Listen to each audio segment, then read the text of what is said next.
ఆధ్యాత్మికత వైపు దృష్టి సారించడం సాఫ్ట్వేర్ ఉద్యోగుల పాలిట సరికొత్త విరామం. పూర్తి వివరాలకు చదవండి రేపటి సాక్షి దినపత్రిక.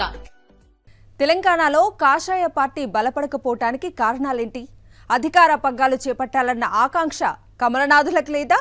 లోక్సభ ఎన్నికల్లో కాంగ్రెస్తో సమానంగా ఎంపీ స్థానాలు సాధించినా ఆ తర్వాత డీలా పడటానికి రీజన్స్ ఏంటి? రాష్ట్రంలో పార్టీ డల్ కావటానికి నేతల స్వయం కృతాపరాధమే కారణమా, లేక కోవర్ట్ పాలిటిక్స్ దెబ్బతీస్తున్నాయా, లేదా ఇంకేమైనా కారణాలున్నాయా?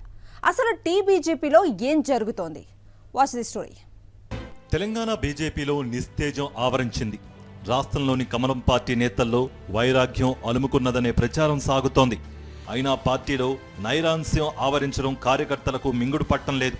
పార్టీలో అంతర్గతంగా ఉన్న కొన్ని శక్తులు పార్టీ వ్యవస్థను దెబ్బతీస్తున్నాయనే అనుమానాలను సాధారణ కార్యకర్తలు వ్యక్తం చేస్తున్నారు.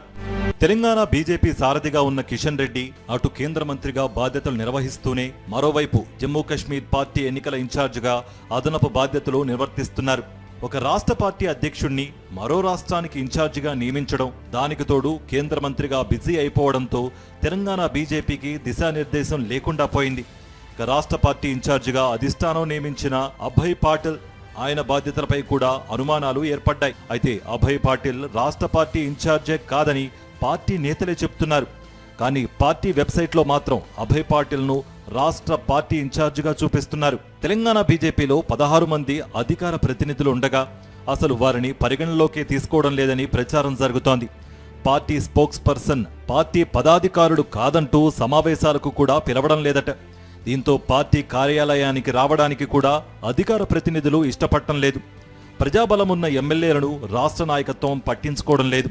సబ్జెక్ట్పై పట్టున్న అధికార ప్రతినిధులను లైట్ తీసుకుంటున్నారు. తెర వెనుక నుంచి కొంతమంది నేతలు సాగిస్తున్న వ్యవహారాలపై కార్యకర్తలు ఆవేదన చెందుతున్నారు. ఒక వ్యవస్థను చిన్నాభిన్నం చేయడానికి నేరుగా అటాక్ చేయడం ఒక పద్ధతి కాగా, ఆ వ్యవస్థలో కొమ్ములాటలు క్రియేట్ చేసి దెబ్బతీయడం మరో విధానం. కేంద్రంలో బీజేపీ అధికారంలో ఉన్న నేపథ్యంలో తెలంగాణలో ఆ పార్టీపై ప్రత్యర్థి రాజకీయ పార్టీలు డైరెక్ట్ అటాక్ చేయలేవు. అంతర్గత కొమ్ములాటలతో బీజేపీని నిర్వీర్యం చేసే కుట్రలు ఏమైనా జరుగుతున్నాయా అనే అనుమానాలను పార్టీ కార్యకర్తల్లో వ్యక్తమవుతున్నాయి. 8 మంది ఎంపీలు గెలిచిన తర్వాత పార్టీలో ఆ జోష్ కనిపించకుండా పోవడానికి కారణాలేంటనే దానిపై విస్తృత చర్చ సాగుతోంది. లోక్సభ ఎన్నికల తర్వాత పార్టీ రాష్ట్ర అధ్యక్షుడి మార్పు ఉంటుందనే ప్రచారం కూడా జరిగింది. అధ్యక్షుడిని నియమించకుండానే సభ్యత్వ నమోదు కార్యక్రమాన్ని పార్టీ ప్రారంభించింది. పార్టీ సభ్యత్వ నమోదు కార్యక్రమం ముగిసిన తర్వాతే రాష్ట్ర అధ్యక్షుడి ఎన్నిక ఉండే అవకాశాలు కనిపిస్తున్నాయి. మరోవైపు స్థానిక సంస్థల ఎన్నికలపై రాష్ట్ర ప్రభుత్వం ఏ క్షణమైనా నిర్ణయం తీసుకునే ఛాన్స్ ఉంది. స్థానిక సంస్థల ఎన్నికల్లో మెరుగైన ఫలితాలు సాధిస్తేనే రాష్ట్రంలో అధికారంలోకి రావడానికి అవకాశాలుంటాయి. రాష్ట్రంలో బీఆర్ఎస్ స్థానాన్ని ఆక్రమించాలని కమలనాథులు పైకి ఆరాటం కనిపిస్తున్నా లోపల మాత్రం కుట్రలతో నలిగిపోతున్నట్లుగా కార్యకర్తలు చెబుతున్నారు.